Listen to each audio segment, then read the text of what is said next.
An issue I've noticed is really common in working with parents and teens is that parents provide a lot of resources. And what they don't realize is that often they provide these resources with an expectation and a fantasy of what's going to happen if they offer this, whether it be the fantasy of your child being so grateful or your child being fixed and acting the way that you want them to act.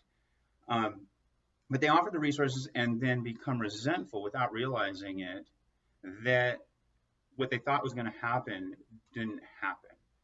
I, when I'm dealing with this, I encourage parents, number one, to remember that you cannot fix your child, but you can invest in them. In other words, you find as many ways as you can to plant seeds, to provide opportunities, to guide and teach, but you've got to get rid of that mentality of I'm going to fix my child. Just know that you're going to plant seeds and you don't get to know when those seeds are going to grow.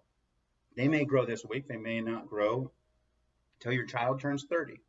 Um, but if you are giving them therapist or a tutor, or you have provided the funds so that they can play sports, they are still children. They are still on their own journey, and their journey is not your journey. But what you've done is you've made it more likely that they can succeed in the future. You've made it more likely that your morals and your values become something that they take on in the future.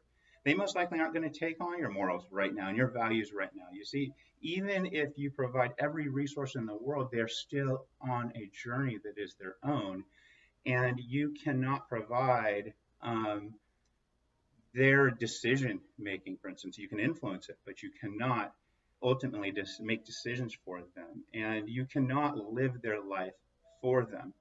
Um, so I encourage parents to first ask yourself, before you give a resource, before you provide funds for that therapeutic school, before you pay for the sport that you think is going to change their life, or before you pay for that therapist that you hope fixes them and makes them who you want them to be, ask yourself, am I going to resent providing this resource if I don't get what I want? Am I going to damage my relationship with my child because I'm disappointed or angry that my expectations were not met?